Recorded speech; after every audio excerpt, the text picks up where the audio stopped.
ఆయన ఒక రూపముతో కిందకి దిగి రావాలి ఏడుకొండల మీద. ఎలా వచ్చాడు, ఆ కథనికి ఎలా సంభవించాడు? ఈతడఖిలంబునకు ఈశ్వరుండై సకల భూతములలోనత పొగలు వాడితడు అంటాడు అన్నమయ్య. సకల భూతముల యందు ప్రవేశించి అన్ని భూతములను శాసించగలిగినవాడు. అందుకన్నాడు వ్యాసుడు, నకృతం దైవ సంఘైశ్చ నకృతం విశ్వకర్మణ స్వేచ్ఛయా క్రీడతే తత్ర ఇచ్ఛారూపం విరాజిత. ఆయన అనుకుంటే కదులుతాడు. ఆయన ఎవరికైనా ఏదైనా కదిలి రక్షించాలనుకుంటే ఆయన ఎవరో ఒకరి రూపంలో వచ్చి కలుస్తాడు, కలిసి రక్షిస్తాడు. అంతటి గొప్ప స్వరూపం మహానుభావుడు.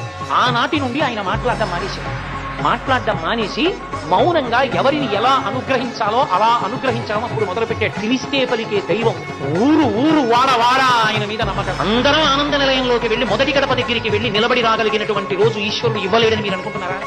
కాలచక్రాన్ని తిప్పగలిగిన వాడు, భూమండలాన్ని నిలబెట్టగలిగిన వాడు, రాలిపోకుండా నక్షత్రాల్ని ఆకాశంలో నిలబెట్టగలిగిన వాడు, అగ్ని పైకి లేచేట్టు నీరు పల్లానికి ప్రవహించేటట్టు శాసనం చేయగలిగిన వాడు పరమ సంతోషంతో వచ్చిన వాళ్ళందరినీ మొదటి గడప వరకు పిలిచి సంతోషంతో చూసి పంపించే రోజు రాదా?